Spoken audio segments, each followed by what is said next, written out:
Hello दोस्तों, good morning. आपका स्वागत है आपके चैनल पर।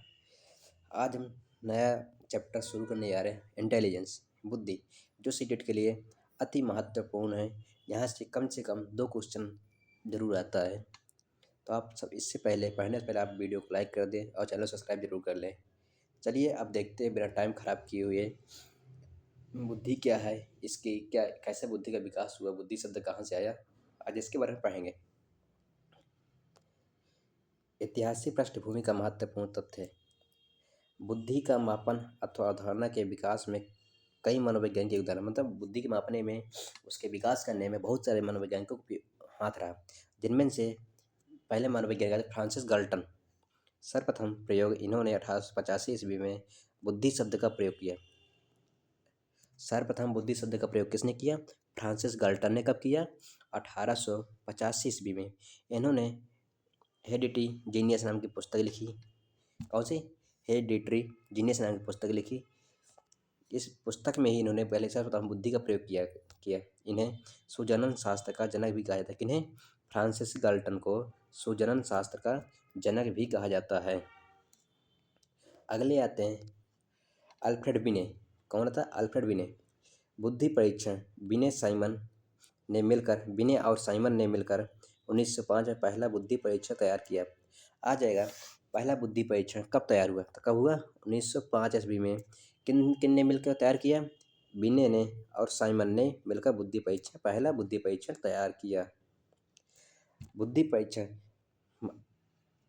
एक आया, अगला ने फार्मूला दिया, मानसिक आयु का फार्मूला दिया। किसका? मानसिक आयु का फार्मूला, जो 1908 में अल्फ्रेड बिने ने सर्वप्रथम मानसिक आयु का शब्द का प्रयोग किया। आएगा मानसिक आयु शब्द का सर्वप्रथम प्रयोग कब और किसने किया? तो क्या बताना है? 1908 में अल्फ्रेड बिने ने प्रयोग किया। अगला चलिए देखते हैं बुद्धि लब्धि। क्या बुद्धि लब्धि का सूत्र क्या है? प्रारंभिक सूत्र। यह सूत्र स्टर्न और कोल्हमैन द्वारा दिया गया। इसमें गुणा का प्रयोग नहीं था। मतलब यह IQ बराबर MA/CA होता था। मतलब बुद्धि लब्धि बराबर मानसिक आयु अपान वास्तविक आयु। क्या है? बुद्धि लब्धि बराबर मानसिक आयु अपान वास्तविक आयु। कब दिया गया? 1912 में। किसने दिया? स्टर्न और कोल्हमैन ने। इसमें देखिए, इसमें IQ बराबर MA/CA। इसमें 100 नहीं दिया गया था। ये 100 देखते हैं किसी दूसरे ने और दिया होगा। ये 1912 में दिया गया। ये 100 कब ऐड किया गया? फिर इस बुद्धि लब्धि सूत्र को संशोधित किया गया। किस संशोधित किया? टर्मन ने इस सूत्र में सुधार किया और 100 का गुणा किया। यही आज का सूत्र मान्य है। IQ का सूत्र है IQ बराबर मानसिक आयु अपान वास्तविक आयु मल्टीप्लाई 100। ये कब आया? 1916 में।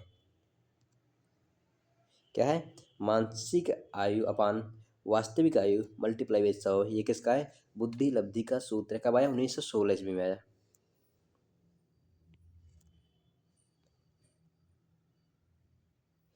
देखते हैं बुद्धि की कुछ वैज्ञानिक परिभाषा दी।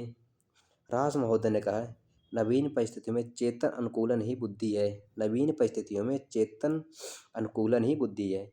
वही मन कहते हैं, मनोवैज्ञानिक ने कहा, नवीन परिस्थितियों को झेलने की मस्तिष्क की नवीनता ही बुद्धि है। नवीन परिस्थितियों को झेलने की मस्तिष्क की नवीनता ही बुद्धि। किसने कहा? मन ने कहा। टर्मन ने बुद्धि का बुद्धि अमूर्त विचारों के बारे में सोचने की योग्यता। क्या कहा? बुद्धि अमूर्त विचारों में सोचने की योग्यता है। क्या? बुद्धि।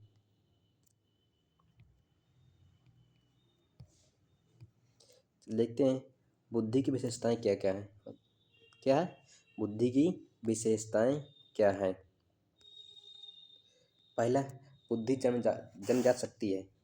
बुद्धि एक जन्मजात शक्ति है और यह मुख्य रूप से वंशानुक्रम से प्राप्त होती है। किससे? पहली विशेषता क्या है? बुद्धि जन्मजात शक्ति है, यह वंशानुक्रम से प्राप्त होती है। अगली क्या है? बुद्धि वंशानुक्रम और वातावरण से प्राप्त होती है। बुद्धि के ऊपर वंशानुक्रम और वातावरण का दोनों का प्रभाव पड़ता है। जैसे पहले बताया है ना, वंशानुक्रम वातावरण क्या है, वही है कि बुद्धि में वंशानुक्रम और वातावरण का दोनों का प्रभाव पड़ता है। अगला लिखते हैं,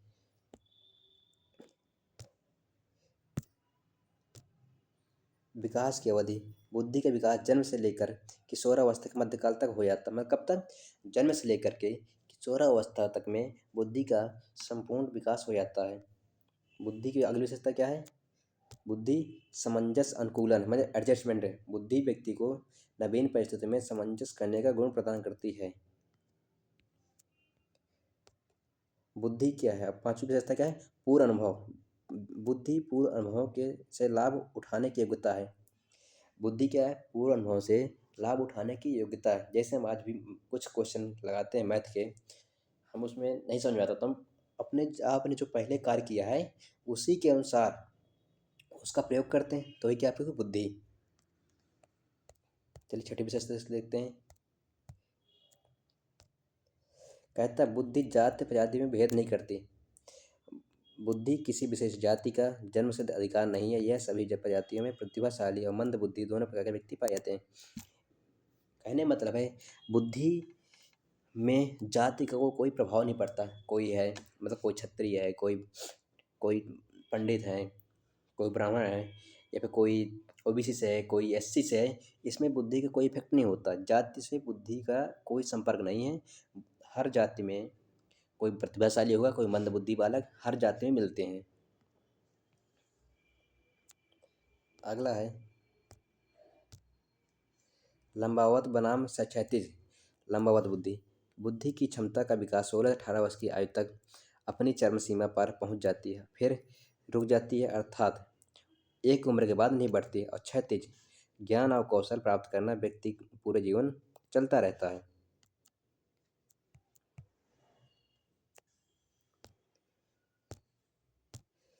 लिंग भेद का अभाव। बुद्धि का लिंग का बुद्धि पर कोई प्रभाव नहीं पड़ता। लड़के या लड़कियां बौद्धिक रूप से समान होते हैं। मतलब जरूरी नहीं है कि जैसे बोल रहा है कि लिंग भेद का प्रभाव नहीं पड़ता बुद्धि पर। इसका लिंग भेद का प्रभाव नहीं, बुद्धि पर कोई भी लिंग भेद का प्रभाव नहीं पड़ता। अगल देखते हैं, इकाइयों का समूह। बुद्धि कोई एक अकेली इकाई नहीं बल्कि कई योग्यताओं इकाइयों का समूह है। क्या बुद्धि किसी भी एक चीज़ की नहीं है, उसमें हर चीज़ को मिला जुला कर ही बुद्धि बनती है। बुद्धि क्या है? अमूर्त चिंतन ही, अमूर्त चिंतन, जो चीज़ सामने नहीं है उनके बारे में सोचने की योग्यता ही बुद्धि है। आज का वीडियो यहीं तक। वीडियो अभी तक देख लिया तो चैनल को सब्सक्राइब कर लीजिए और बेल आइकन बजाइए, जिससे कि अगला वीडियो हमारे आप तक जल्दी से आ सके। वीडियो देखने के लिए धन्यवाद। Thank you.